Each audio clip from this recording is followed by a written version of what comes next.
Olá, tudo bem? Me chamo Raimundo Vicente Figueiredo Neto, sou aluno da Universidade Federal do Estado do Maranhão, a UFMA, e sou aluno do curso de Matemática. E hoje iremos trabalhar um conteúdo sobre conjunto. Então, dando início à nossa aula de conjunto, iremos trabalhar hoje noções de conjunto.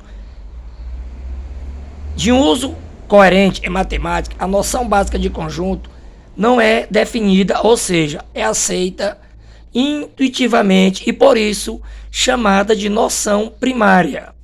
Ela foi utilizada primeiramente por George Cantor em 1845 a 1918. O matemático nascido em São Petersburgo, na Rússia, mas que passou a maior parte da vida na Alemanha. Segundo Cantor, a noção de conjunto designa uma coleção de objetos bem definidos e designíveis, chamados de elementos do conjunto. Pretendendo aqui introduzir alguns conceitos que também consideramos primitivos, conjunto, designado em geral por uma letra latina maiúscula, A, B, C, X, Y e assim por diante. Elemento, designado em geral por uma letra latina minúscula, A, B, C, Y, X, Z. Pertinência, a relação entre o elemento e o conjunto dotado pelo símbolo pertence, que lê pertence a. Assim, por exemplo, se A é um conjunto das cores da bandeira do Brasil, designada por V, amarelo, azul e branco, nós temos as letras V, A, Z e B. Podemos falar que V, A, Z e B são elementos de A, o qual podemos ser representados e colocando esses elementos entre chaves como segue. Então, como observamos aí, ó, certo? Nós temos o conjunto A, que no caso são conjuntos das cores do Brasil, que no caso esse conjunto vai pertencer ao conjunto A, porque V é verde, A de amarelo, Z de azul e B de branco.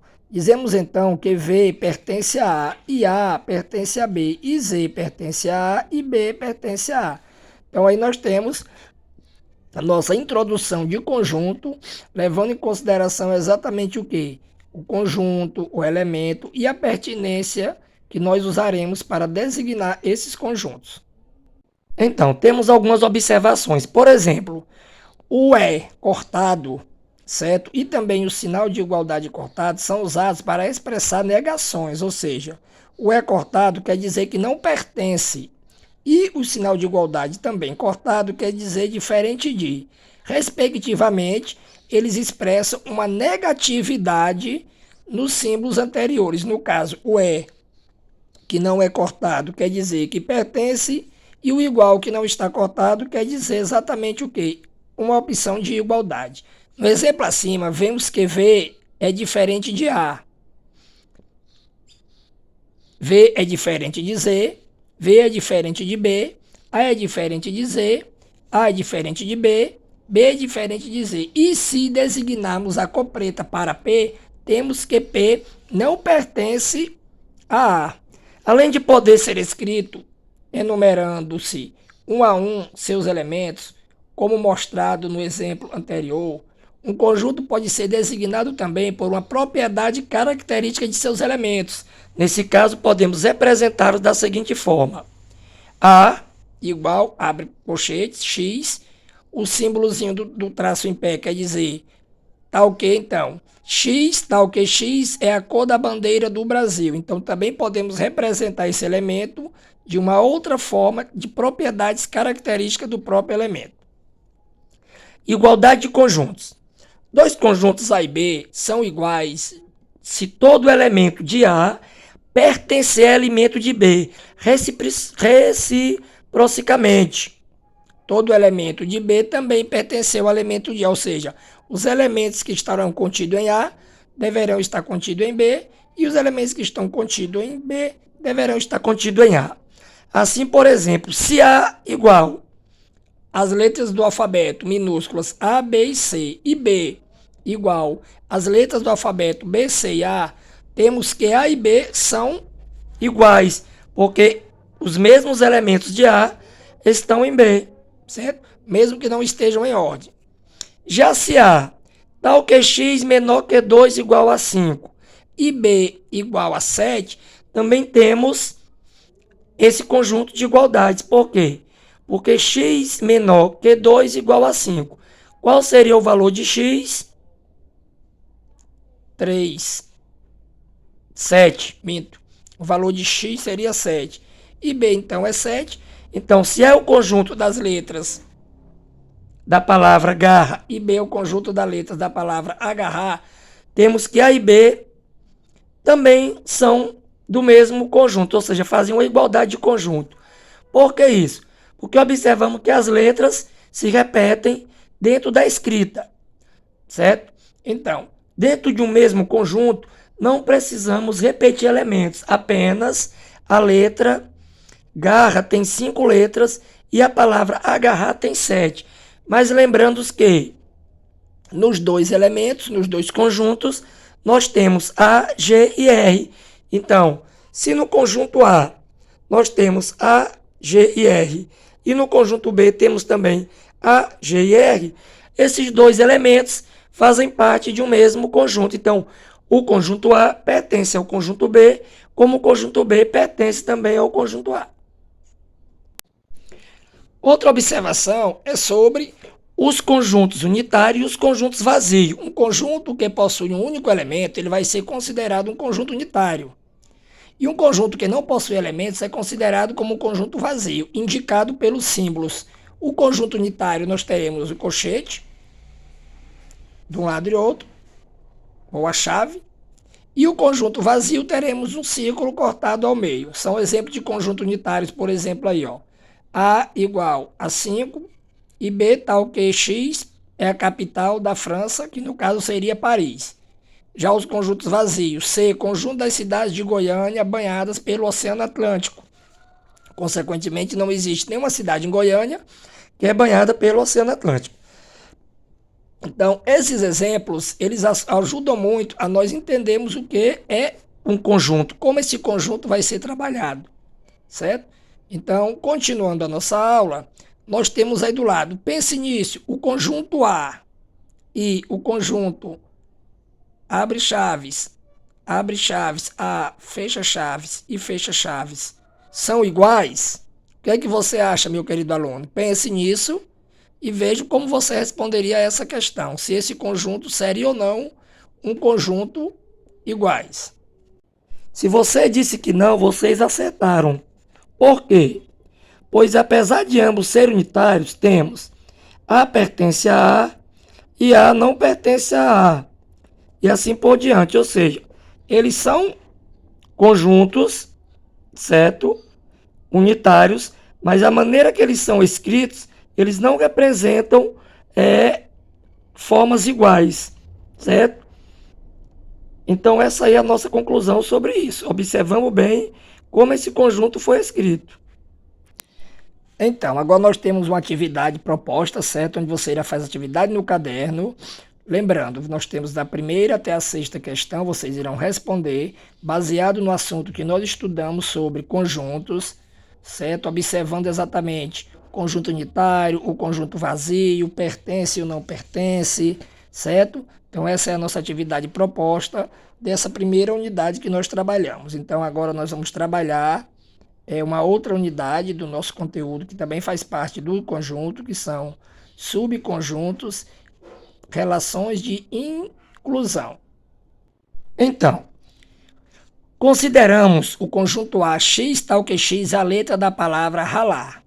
E o conjunto B, x tal que x é a letra da palavra algazarra. Ou seja, eu observo que no conjunto A eu tenho o R, o A e o L. E no conjunto B eu tenho o A, o L, o G, o Z e o R. Note que todos os elementos de A também são elementos de B. Nesse caso, dizemos que A é um subconjunto ou parte de B, o que é indicado por A contido em B, ou seja, A está contido em B e é um subconjunto de B, ou B ou A é uma parte de B. Ou ainda, B contém A, certo? Lembrando que nós temos aí dois símbolos matemáticos que representam isso, o contido e o contém. De modo geral, temos A contido em B se todo elemento de A também é elemento de B. Lembrando que dentro desse contexto, o símbolo contido, ele é chamado de sinal de inclusão. Ele inclui os elementos de um conjunto em outro e estabelece uma relação entre dois conjuntos. A relação de inclusão entre dois conjuntos A e B pode ser ilustrada também pelo diagrama, de Venn, certo? Que esses círculos aí que vocês estão vendo, que eu tenho um de cor azul e um de cor verde, que representam também o meu conjunto. Lembrando também que os símbolos contido e contém, quando eles são cortados ao meio, eles são símbolos que representam uma negatividade, certo?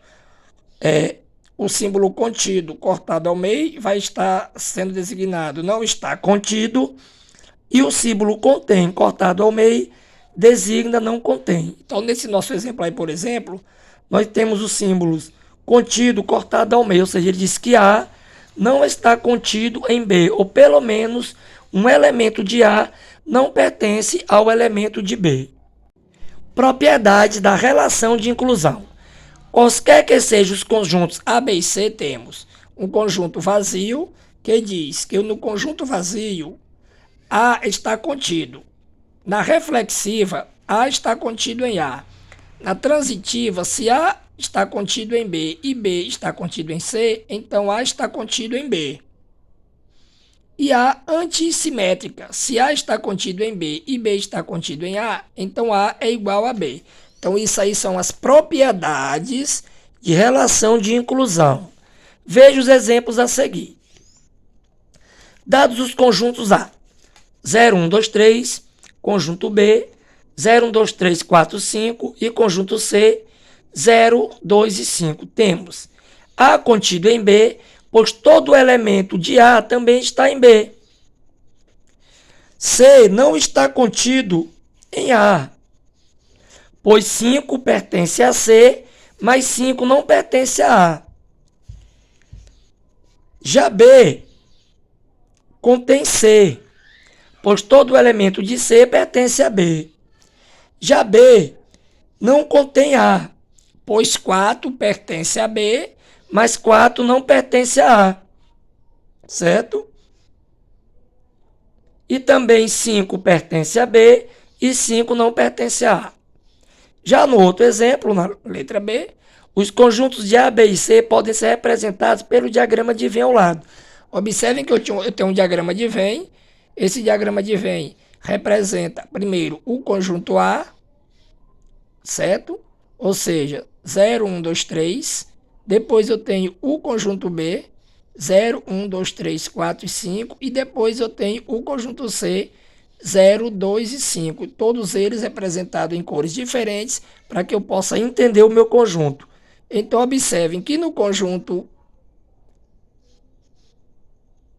A e no conjunto B, alguns números não aparecem. Por exemplo, no conjunto A eu não tenho 4, certo? E também não tenho 4 no conjunto C. O 4 só está incluído no conjunto B. No nosso segundo exemplo, seja B um conjunto de todos os brasileiros e A o conjunto de todos os brasileiros que dirigem automóveis e S o conjunto de pessoas que nasceram no sul do Brasil, como mostrar o diagrama ao lado se A e S são partes de B? Ou seja, S está contido em B e A está contido em B. Note, se S não estiver contido em A, porque existem brasileiros que nasceram no Sul e não dirigem automóveis.